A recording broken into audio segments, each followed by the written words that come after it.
ओम नमो ओंकारेश्वर देवताय नमः. ओम नमः शिवाय. ओम नमः शिवाय. अवधूत चिंतन श्री गुरुदेव दत्त. मंडळी, शंका समाधान या कार्यक्रमासाठी मी संगमेश्वरगिरी श्री क्षेत्र ओंकारेश्वर देवस्थान विलोद्यान जाणेगाव इथून आपलं सर्वांचं हार्दिक स्वागत करतो. मंडळी, एक छानशी गोष्ट ऐकूया आज. आणि ती विषय कसं आहे की तुम्ही कधी जर ऐकलं असेल की काय हो माणूस आहे हे काय, अहो याच्या ओटात एक असतं आणि पोटात एक असतं. अगर कुणी म्हणते काय माय बाई अहो बोलती एक आणि करती एक, त्याच्या ओटावर वेगळंच असतं आणि पोटात वेगळंच असतंय. असं तुम्ही वेगवेगळ्या पद्धतीनं असे संवाद ऐकले असतील. अगर तुमच्या बाबतीत सुद्धा अशा प्रकारे घडलं असेल की काय माणूस आहे हा, अरे याच्या वाट्यावर एक आणि पोटात एक असतंय, असं मी कधी ऐकलं असेल. तर असो, आपल्या जास्त आता त्या संदर्भात बोलायचं नाही. आता मूळ मुद्दा आपण काही ते पाहूया की ही जी म्हण आहे, ओटात एक पोटात एक, ओटावर एक पोटावर एक पोटात एक, असं बरेच वेळ म्हणलं जातं. तर त्या म्हणीची एक गोष्ट आहे. ती गोष्ट अशी की थोडक्यात आपण पाहणारच आहोत, म्हणजे ऐकणार आहोत. पण त्यापूर्वी आपल्याला सुद्धा अनुभव आला असेल अशा गोष्टीचा की बरेच लोक काय करतात, वरून तोंडाने गोड गोड बोलतात पण मनामध्ये वेगळंच असतं त्यांच्या, आणि ते घातकी असतात लोक अशी. तुम्हाला खूप वेळा अनुभव आला असेल, नक्कीच अनुभव आला असेल. असा प्रत्येकाच्या जीवनामध्ये अशा पद्धतीचा अनुभव येतोच, नाही असं नाहीये. मग चला तर पाहूया आपण ही गोष्ट. तर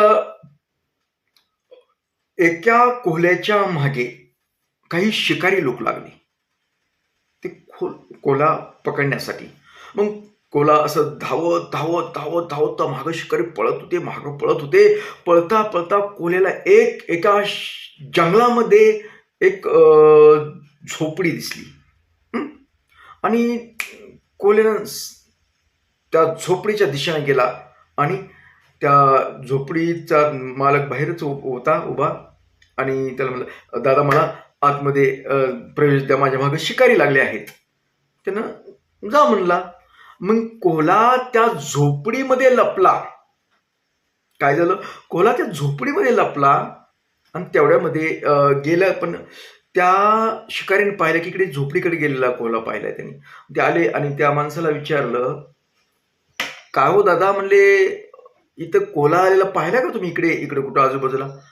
तर तो माणूस कसं करतो, तोंडाने ओटाने काय बोलतो, नाही हो मी पाहिलंच नाही, काही इकडे तर काही आलं नाही. पण असं डोळ्यानं काय करतो, असा खून येतो माग आणि असा अंगठा दाखवतो माग. अहो मी पाहिला नाही हो कोला, माग पाहिलं नाही हो कोला. कसं बघा कसं करतो, तोंडाने काय बोलायला आहे, मी कोल्हा पाहिला नाही, इकडे आला नाही असं सांगतोय तोंडाने. पण असा अंगठाय नाही, अंगठा अंगठा ही अंगठा असा मध्ये दरवाजाकडे दाखवतोय असा. काय म्हणतो, अंगठा. मी पाहिला नाही हो कोला, मी पाहिला नाही हो कोला, कुठे गेलाय ते. आणि अशी हातानं खून करून तो आतमध्ये गेलाय असं सांगतो. परंतु योगायोग असा असतो, ह्यानं कितीही सांगितलं तरी त्या शिकारी लोकांना ती कळत नाही. ती नाही, तोंडावरच जातात ते, त्याच्या ओटावर, आणि त्याच्या हात खुनेकडे लक्षच जात नाही बिचाऱ्यांचं. आणि ते बिचारे काय करतात, निघून जातात ते. बरं ठीक आहे, इकडे नाही का, बरं ठीक आहे. पण त्या लोकांना त्याला म्हणता बी नाही गेलं त्या भावाला की बाबा बाबा रे हित मध्ये म्हणून, असं म्हणायचं नव्हतं त्याला. फक्त खुनून दाखवायचं, खून काही त्याला कळली नाही त्या लोकांना. आणि ते शिकारी लोक निघून गेले तिथून, निघून गेले. मग थोड्या वेळानं कोल्हा हळू दबक्या पावलानं बाहेर आला आणि गपचिप खाली मान घालून तो कोल्हा जंगलाच्या दिशेने निघून गेला. असं निघून म्हणजे चालला होता. तेवढं त्या घरवाल्यानं, झोपडीवाल्यानं त्याला बोललाय, अरे काय तुला आहे का नाही माणुसकी. कोल्ह्याला काय म्हणतो तो झोपडीवाला, अरे तुला काही माणुसकी आहे का नाही. म्हणलं कसली माणुसकी, अरे मी तुझं एवढं संरक्षण केलं. ते झोपडीवाला काय बोलतो, मी तुझं एवढं संरक्षण केलं आहे, मी तुला आश्रय दिला आहे झोपडीमध्ये. हा, आणि मग त्याचं काय आभार धन्यवाद काही मानायची तुझ्याकडे पद्धत आहे का नाही? हा, काही संस्कृती आहे का नाही? काही तुला शिकवलंय का नाही कुणी असं की आभार मानायचे का नाही ते? त्यावर कोल्हा असा बाहेर माघारी फिरतो, तिच्या जवळ येतो आणि त्याला म्हणतो, दादा रे, मी जरूर तुझे आभार मानले असते बी. तू माझा जीव वाचवलास मान्य, पण तुझ्या ओठावर एक होतं आणि पोटात एक होतं, म्हणून मला तुझे आभार मानायचे नाहीत. कारण तू दाखवतोच एक आणि करतोस एक.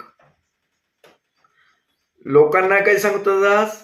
मी बघत होतो ना आतून, तोंडाने बोलत होतास की कोल्हा इकडे गेला नाही, परंतु असा अंगठा आतमध्ये करत होतास. मी मधून आतून बघत होतो. त्या बिचार त्यांना कळलं नाही. योगोग माझा समजा माझ्यावर खूप देवाचे उपकार आहेत माझ्यावर, माझा जीव वाचवला किंवा त्यांनी बुद्धी तशी दिली, त्यांना कळलं नाही तेवढं. तुझा हातवारी कळले नाहीत त्यांना. कारण मी देवाचा धावा करत होतो आतमध्ये, देवाचा धावा करत होतो, देवाचा जप करत होतो, म्हणून ही गोष्ट मला म्हणजे जीवदान भेटलं. पण तुला तुझे उपकार अगर काही धन्यवाद द्यायसारखी तुझी काही स्थिती नाही, कारण तू दाखवतो एक करतो एक. म्हणजे तुझं ओटात एक आहे आणि पोटात एक आहे. अशासाठी मला तुझे आभार मानायचे नाहीत. तर मंडळी, अशा पद्धतीनं आपल्या या समाजामध्ये जगामध्ये अशा पद्धतीचे लोक आहेत, खूप लोक आहेत, खूप लोक आहेत. महिला आहेत, पुरुष आहेत, खूप लोक आहेत अशी. पण लक्षात घ्या, तुमच्या लक्षात जर आलं, म्हणजे असे वेगवेगळ्या फसवणुकी करणारे आपल्याला सांगायचंय, दाखवतात एक करतात एक आहेत, परंतु तुम्हाला लोक जरी फसवायले, लोक जरी काही गोष्टी करत असले, तरी तुम्ही फक्त ज्या वेळेस अशा संकटकाळी कुठल्याही गोष्टीमध्ये अडकता, तुमच्यावर काही समजा अशा पद्धतीने काही गोष्ट म्हणजे हल्ला व्हायला, काही संकटात सापडत असतात, त्यावेळेस तुम्हाला एक काम करतं, ते ईश्वराचं नामस्मरण करायचं. तुम्ही अनुभव घ्या, मोठं काहीच करत नाही, ईश्वराचं नामस्मरण करा, तुम्हाला यातून मार्ग जरूर सापडेल, तुम्ही संकटातून बाहेर पडाल. एवढंच आज सांगायचं. तर असो, याबरोबरच आजचा हा शंका समाधान कार्यक्रम इथेच थांबूया आणि परत भेटूया उद्या सकाळी याच वेळी आणि याच ठिकाणी. तोपर्यंत मंडळी, ओम नमः शिवाय, जय हिंद, जय भारत, सुखी राहा आणि समाधानी राहा.